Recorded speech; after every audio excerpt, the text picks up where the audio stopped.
Yeah, y'all want to have a good time. Well, folks, I'll tell you one thing. As long as you ain't watching Friday Night Smackdown, you're having a blast. You're having a great time. Not just a good time, a great time. I spent my time on and off watching Friday Night Smackdown from last night, from February 4th, 2022. I'm going to go over this real quickly because it's very short and straight to the point. Not too many segments took place outside of 3 segments, and the rest of it was just bullshit matches that meant absolutely fucking nothing. Let's just go over the matches real quick, and then I'll go over the segments with you guys. The very first match that took place on this card was Ricochet versus Ridge Holland, and Ricochet wins the match. Immediately following that, and he had Cesaro with him, and Ridge Holland had Sheamus with him as his manager. This ended up being a tag team match after the match ended because Ridge Holland was upset, and so was Sheamus, so they declared a tag team match. So we get a tag team match on top of a match that already took place. What do you folks think happened? 50-50 fucking booking took place here. We had Ridge Holland and Sheamus beat the Ricochet and Cesaro.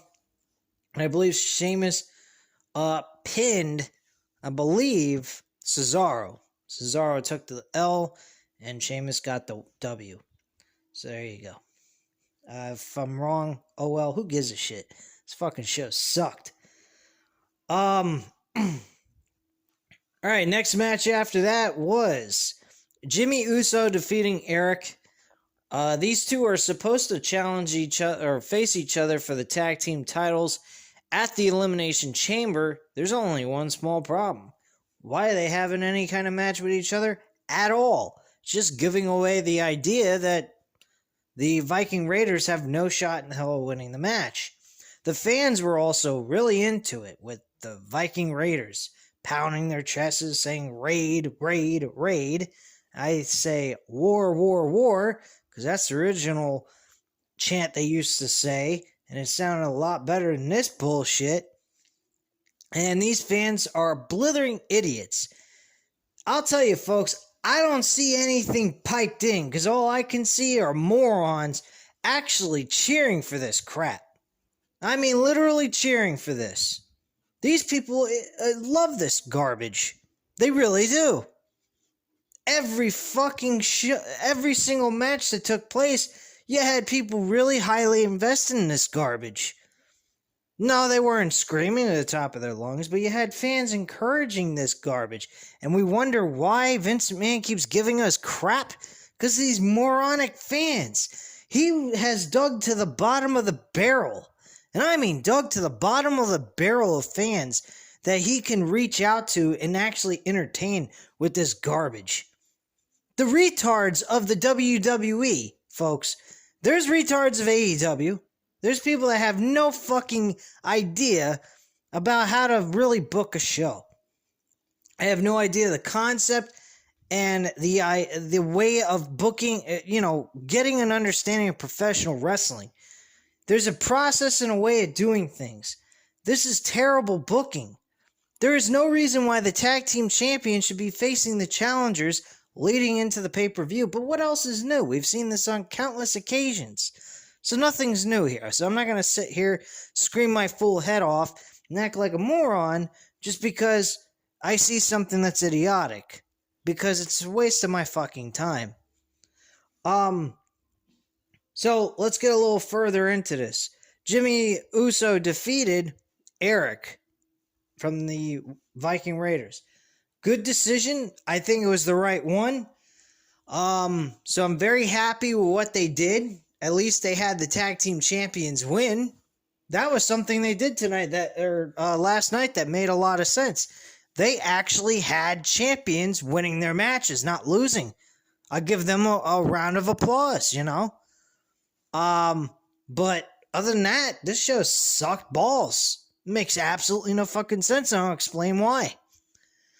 And it has a lot to do with the segments that took place on the show. So, After that match, we had Aaliyah defeating Natalya in a third match they've had in a row.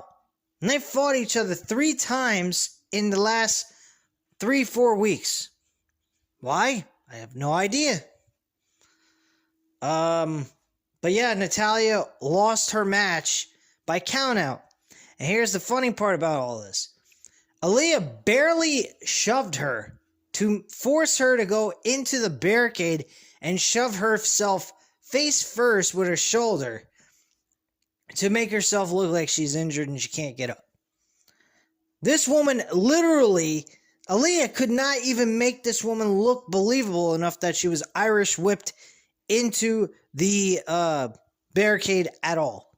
She literally did all the work for her. She ran as fast as she could and drove her shoulder right into the barricade. No lie. If you don't believe me, go back and watch the match.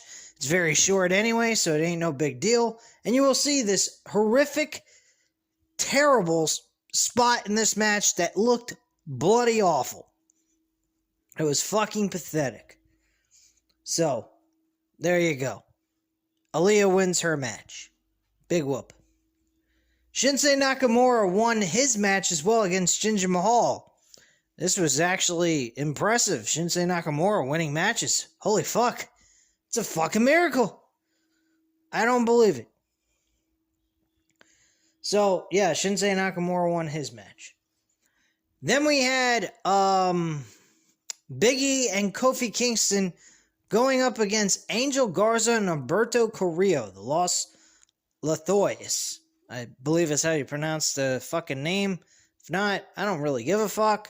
They're calling them just Angel and Herberto. Wow. Really dumbed down their fucking names there, Vince. Good job. Hey, Bruce, you licking his balls real good?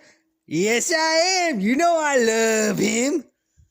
Yeah, I know you do, you sick fuck. Dumb moron. Saying yes, yes, yes. I don't care what Shane McMahon did. I don't care if he did it because he was trying to make himself look important. I'll be quite frank with you. Shane McMahon actually was the most entertaining thing on that entire fucking Royal Rumble match. He should be the fucking focal point. Because if he ain't the focal point, how are you supposed to help Austin Theory have a humongous win over a guy that's being built up into something that's important? Trying to build new stars, right? Well, why wouldn't you want to make Shane McMahon, who's supposedly a future opponent for Austin Theory, be a big threat to him? Don't get it. Everybody's saying Shane McMahon,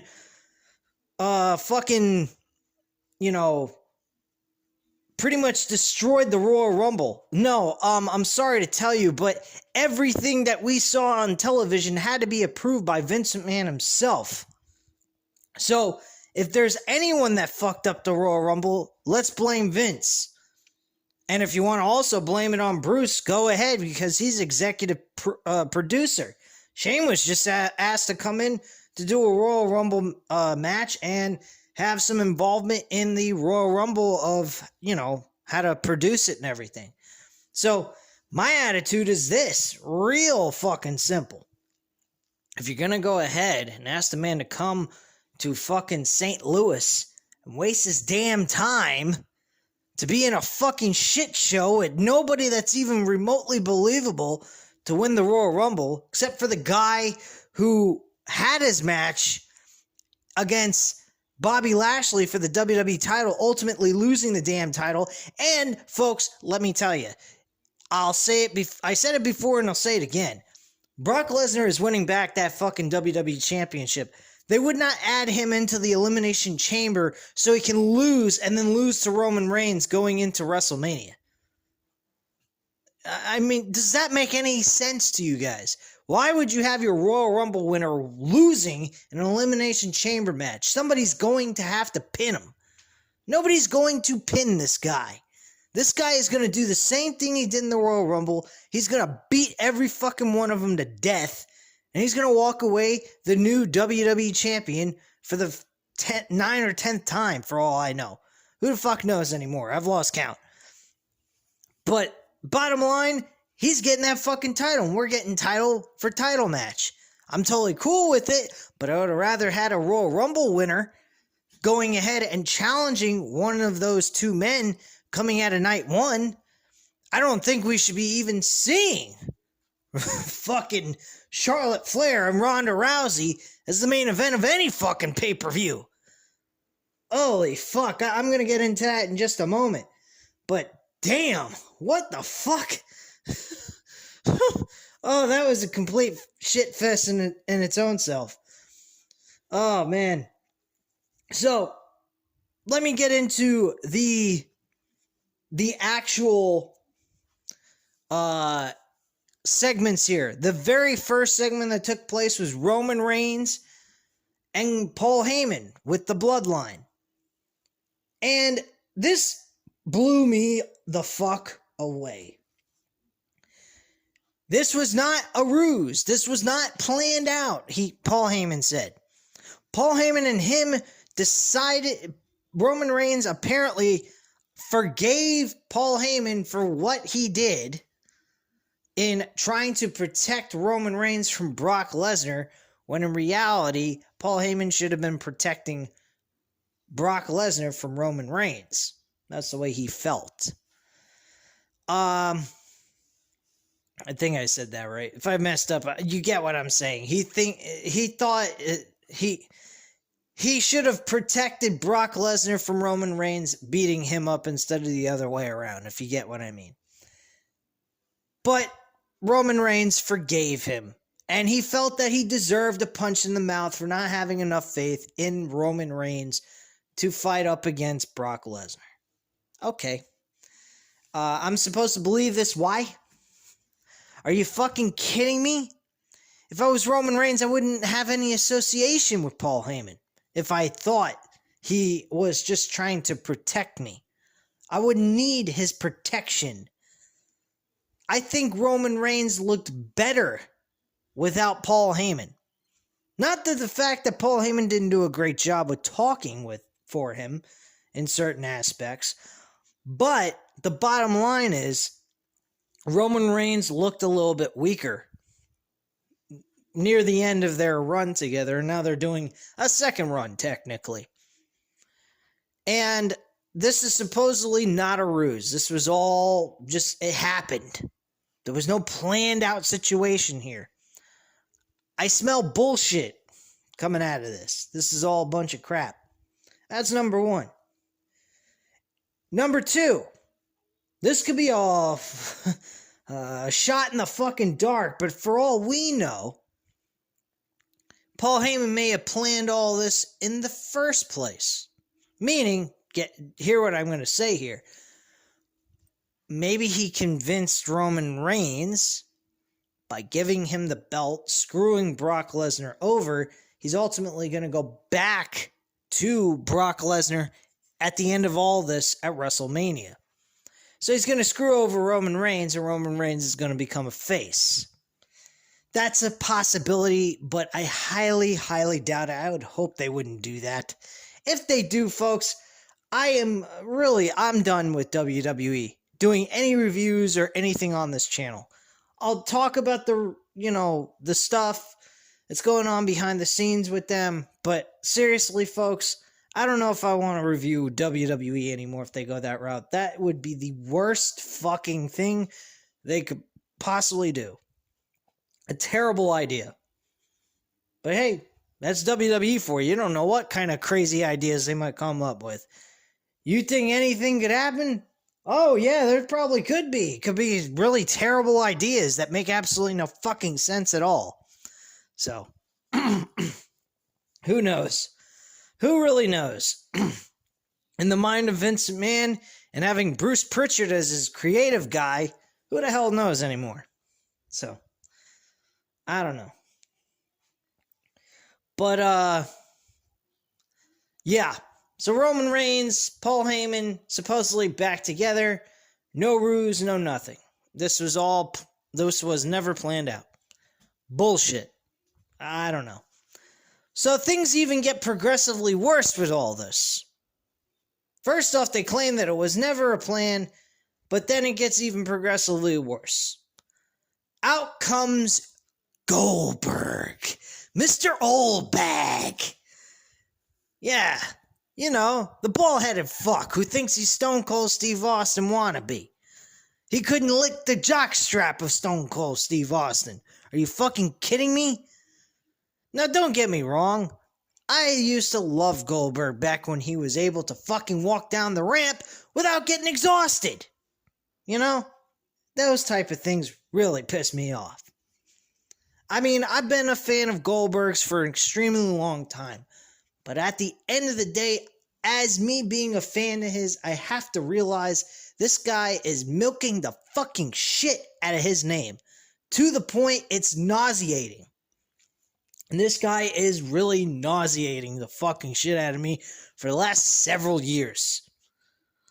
Bottom line, all Goldberg had to do to really cement his legacy, win the Universal Championship, have the match with Brock Lesnar at WrestleMania, and be done.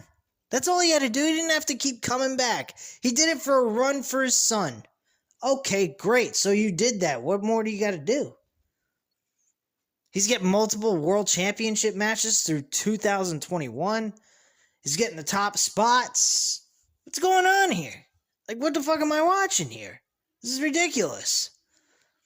But yeah, he's getting matches with fucking, with Drew McIntyre when he was champ. He gets a title match against Bobby Lashley in a return match that he had a match before that was with Drew McIntyre, and then he has a match with Bobby Lashley and beats him in a one-on-one match in Saudi Arabia. Okay, that's terrific. Now he's getting another World Championship match in Saudi Arabia against Roman Reigns. He walks into fucking Smackdown, gets in the ring, and looks at Roman Reigns. And Goldberg goes ahead and says, I acknowledge you. I acknowledge you as the next victim on my list. So now we're going to get the spear versus spear match. Good old Vincent Mann's getting a stiffy in the gorilla, and he's jerking that fucking thing till it spits, okay? Let's get real, man. This guy's got some fucking hard-on feelings for this shit. I don't know what the hell he sees in a spear versus spear match with two guys that have no purpose in dealing with each other, number one. They did mention about a history match that should have took place at WrestleMania 36, which I actually would have been able to see in person. Not that it would have been all that big of a deal. Who the fuck cares? I mean, like, who really gives a shit? And so...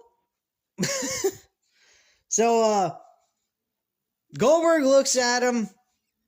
Roman Reigns just kind of, walks away, doesn't really say much of anything. And Michael Cole has the audacity, as if he's Adam Pearce or Sonya Deville or even Vincent Mann himself, booking a match and saying, the match is on, it's confirmed, it's taking place at the Elimination Chamber pay-per-view. Oh my God. What the fuck? And he just called his shot and that's it. All you have to do in WWE, folks, is call your shot for a title and you are granted that shot. Could you imagine if you were in boxing or MMA and you had like 2 fights in a row that you lost with a couple other wins, but recently you've had 2 losses in a row, and you just all of a sudden say, hey, I'm challenging you for your undisputed championship. Can you imagine that?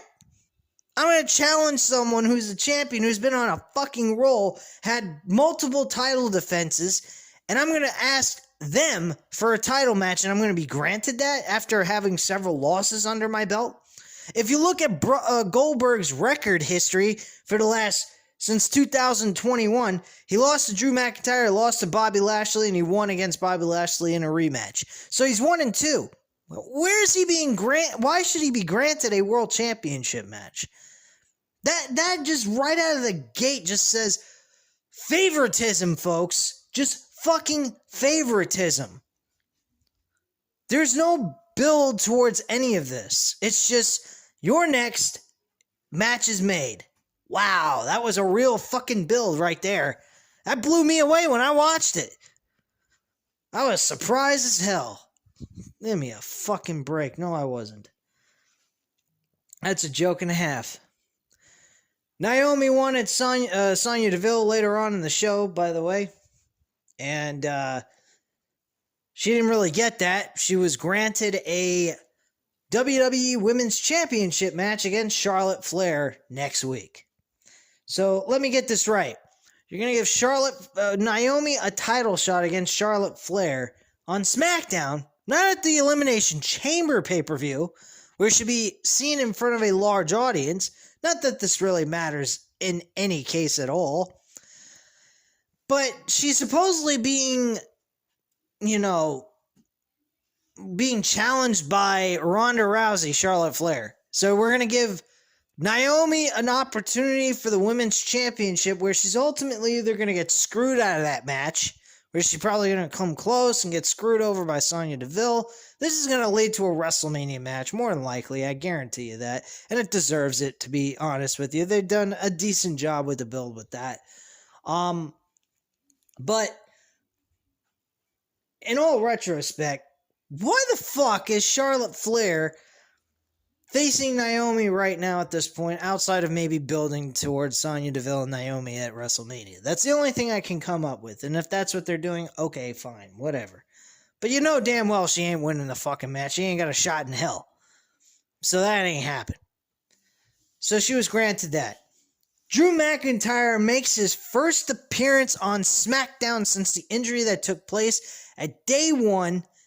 He shows up. He talks about how his injury went, and he went through multiple rehab throughout the entire, he went to rehab multiple times per day, and he worked his tail off, and he finally was cleared by WWE doctors to let him wrestle, and he was able to show up at the Royal Rumble. And he's still feuding with Madcap Moss and Happy Corbin. This is a former WWE champion, folks. Get this. A former WWE champion beat Brock Lesnar in 2020 at WrestleMania with no fans, worked his fucking tail off, carried Raw on his back practically, was given the poorest booking any WWE champion can get. He had these terrible, terrible segments where his promos came out like garbage because they won't let these fucking wrestlers sell the storyline to the audience and let them do their job. They have to micromanage every little freaking thing that they do. And literally, the man had no chance for success.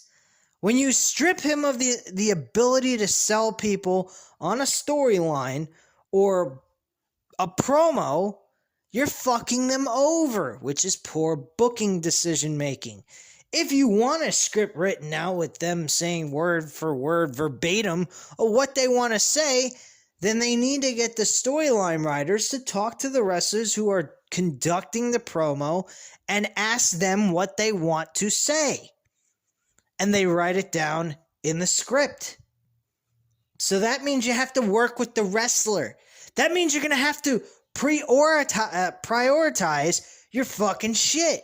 That means you're going to have to go ahead and actually plan things out. Something Vince McMahon can't seem to do anymore these days. Because apparently he's a little too busy or just don't care. I'll go with option 2. He don't really care about providing us a good show. Because he's got all these other fucking venues to go make money. I mean, this past quarter, he made $1 billion. But fuck the fans, right? That slogan that he used to say all the time, to have the wrestlers say, without the fans, we're nothing. Well, I guess apparently they don't need the fans anymore. They got their other venues they can go to make a lot of money. We don't matter, you know. We won, you know. You see the ratings, they drop, they come back up sometimes, but then they drop again. I don't care what anyone says. The ratings will drop. They will eventually continue to drop at some point. People are going to get tired. We're in WrestleMania season, folks. this is the time where people are going to tune in a little bit more. They're going to care a little bit more. They're going to see what things are going on. And they're hoping and praying maybe something good comes out of it. And if it does, great. If not, they'll walk away and not watch it for the rest of the year. And you're going to see that. And there's going to be certain aspects or certain points within the year where the ratings will go up. But they'll probably maintain or slightly drop. And eventually, by next year, you'll probably see these ratings for Raw drop down to the 1.4s and 1.3, somewhere around there. But it's going to take some time. It's not going to automatically happen right out of the gate or anything like that. But eventually, Vince McMahon's going to start losing more and more people. He's doing that year after year. You're seeing a slow but steady, gradual drop in decline of fans watching his show. Drew McIntyre, folks, had a great run in 2020 as a champion. Fortunately, it was stopped by Randy Orton, ultimately giving the title back to him in that same month that he lost the title, and he then lost the championship to The Miz, which was another very poor booking decision by WWE. I don't know why the fuck they went with that, but whatever. You know, I can't fight City Hall here. I can only discuss and talk about what I know and what I would do, and Miz would not be that choice to win the WWE Championship. I mean, if there's somebody that you're not going to book into a situation where he's going to win the WWE Championship, it would have been The Miz. I mean, that whole situation, Miz won the WWE Championship, then didn't fucking retain it. He loses it to Bobby Lashley 8 days later on a Monday Night Raw episode for him to face Drew McIntyre, and Drew McIntyre loses again.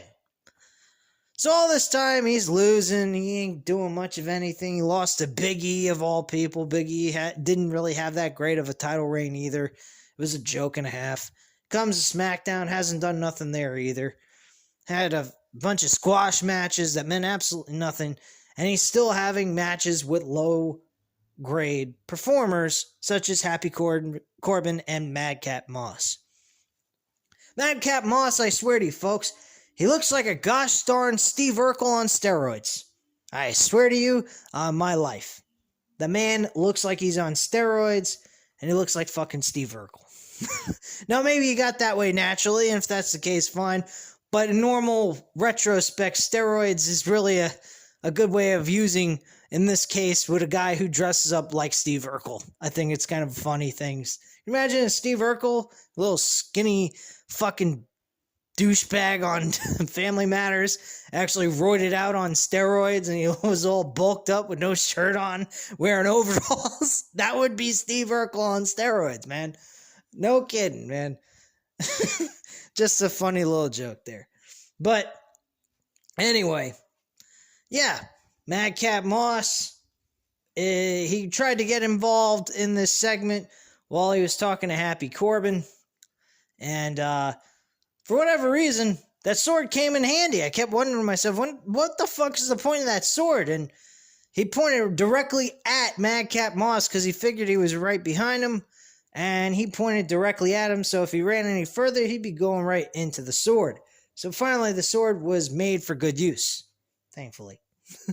Because I don't know what the fucking point is for him to carry around a sword. Anyway, he uses a sword. It eventually led to one thing after another, nothing really important, and now Madcap Moss is having a second match with Drew McIntyre at the Elimination Chamber pay-per-view. Wow, folks, this is really, really appealing shit on television. I'm amazed at how great it really is. Right? Anyway, let's move to the final segment of the show with Ronda Rousey. Charlotte Flair came out in this really weird attire. She looked like a fucking hoe, to be quite frank with you. Very sexy hoe, may I add, but hoe nonetheless. You literally could see right through her dress and see that she's wearing underwear underneath. Wearing panties, whatever the fuck you want to say. Black panties. Good thing she was wearing panties underneath, or the whole world would be able to see her crotch.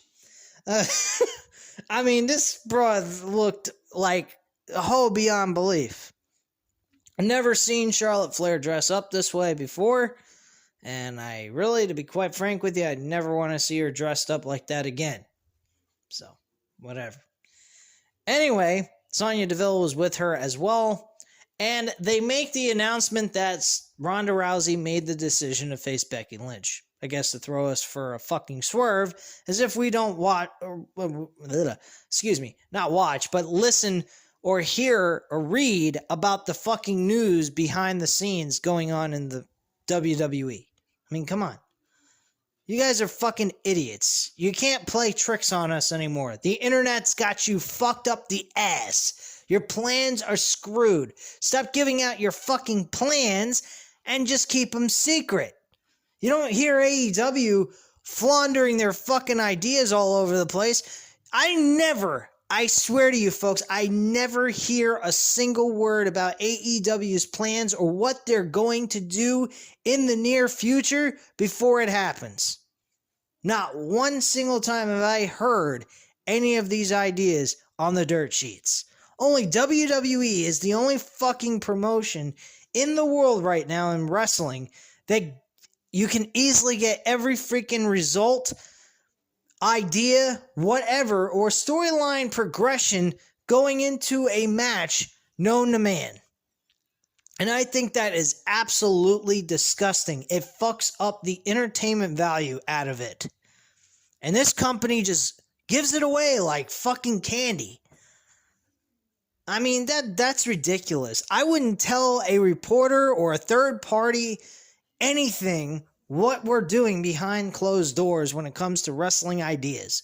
You want to talk about contracts and stuff like that, that's one thing. But to give away or, pass on those ideas to people that could give it to third parties is fucking ridiculous. Dave Meltzer and other people like him shouldn't be able to have that information. The only thing that should be going on backstage that people should be able to know about is the tension that's going on, what behind the scenes situations are taking place, such as like contracts and things of that sort. Who's going where? Are they staying where they are, or are they going somewhere else? Things of that sort is fine. But to give away information about their plans for the future is bazooka, man. It's crazy. It's retarded. You shouldn't be doing that. But hey, that's WWE for you. I don't know, man. But yeah, they tried to do a swerve. Ronda Rousey cleared the air, said, "Nope, I'm facing you, bitch." She also talked about her daughter, and Charlotte said, "Look, I'm totally fine with you facing Becky Lynch for the Raw Women's Championship, because it's two mothers going at it. It's easier for you." I mean, this whole thing was ridiculous. Bottom line, originally, before Ronda Rousey came out, Charlotte Flair issued a challenge to Sasha Banks. Wow, is that a fucking slap in the fan's face? I would rather see that match. And I'd rather see Becky Lynch go up against Ronda Rousey. That's what I'd rather see. Not Charlotte Flair getting her WrestleMania main event against Ronda Rousey. Charlotte Flair. I mean, come on, man. What, is Charlotte Flair gotta have everything? What is she, a fucking little child? Oh, I didn't get what I want. I'm angry in the toy store. Get the fuck out of here with this bullshit. Charlotte Flair gets to challenge Ronda Rousey. Well, she doesn't challenge her. Ronda Rousey challenges her. It makes no sense. What the fuck? Look, bottom line, who really cares about a match that took place 3 years ago? It happened in 2019. We're in the year 2020, folks. Who the hell cares what happened between the three of these women? Do you really give a shit about something that happened 3 years ago? It wasn't even memorable. It really wasn't. They're saying, oh, first WrestleMania main event with the women. Yeah, it was a fucking botched finish. It was a ridiculous ending that Becky Lynch should have never had. The match should have still continued. The match was trash. Yeah, it had its build, but it didn't have a climax to it. It fell flat on its face. So we're going to revisit a storyline that sucked ass at the end of all of this? Who cares? I mean, if you want to get technical and if you want to get down to the point of what makes sense, Ronda Rousey shouldn't give a rat's ass about Charlotte Flair because the person who beat her was Becky Lynch. Now, supposedly, storyline is that the match between Ronda Rousey and Becky Lynch will happen, but at WrestleMania 39. I beg, why? Here was a better idea that I had, folks, and I really thought they were going to go with this, and I was hoping they would. Ronda Rousey faces Charlotte Flair at Elimination Chamber. They'd be in front of a very large crowd. Ronda Rousey beats Charlotte Flair. She wins the title, and we see her face Becky Lynch for the Raw Women's Championship and unify the two fucking belts. They could have had Ronda Rousey say, I don't want to wait until WrestleMania. I want your ass at the Elimination Chamber. I'm going to kick it. And that's what she ends up doing. Then this could lead to Becky Lynch saying, Ronda Rousey basically saying, hey, you know what? You're undefeated. You never been beaten before for this championship since the day you beat me. Well, guess what? You never really beat me. And they could have shown the footage of her shoulders not really being technically pinned to the mat. The referee made a mistake. And Adam Pearce and Sonya Deville grant the match to take place. We'll have title for title. Have two matches. The men and the women both have a champion for championship match. Unifying the two damn belts and getting rid of this fucking draft bullshit. This fucking brand supremacy. There's no brand supremacy. They're lucky they even have a show, period. Are you kidding? But no, Ronda Rousey is going up against Charlotte Flair for the Smackdown Women's Championship going into WrestleMania. Wow. And they have Sonya Deville get attacked by Ronda Rousey because Ronda Rousey was being attacked by Sonya Deville. She grabbed her by her arm, threw her down on the mat, and put her in a arm bar. And she was tapping out like a maniac on a drum, some shit like that, whatever kind of terminology you want to use. And that's how the show went off the air. Wow, this was really entertaining stuff, wasn't it, folks? I mean, I was mesmerized. I couldn't believe what I was watching. Like, I literally felt like I was watching a superb show. Folks, look, I watched AEW last night. Compared to a 1-hour show of AEW to a 2-hour show of SmackDown, I'll take AEW for an hour over this shit. Hell, I'll even go as far as saying I think AEW could put on a better show for a 3-hour show per week than WWE could. That's the bottom line, guys. This company sucks.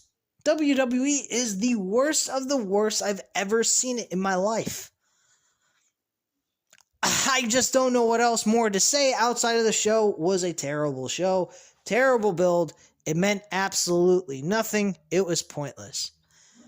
But that's really all I have to say. You guys know how I feel about WWE. They are fucking garbage to the core. So you know what to do. Hit that like button if you like this video. Hit the subscribe button if you're not already subscribed to the channel. And leave a comment down below. I'll definitely get back to you on that. And I thank you guys very much for watching. Have a great night, guys. Bye.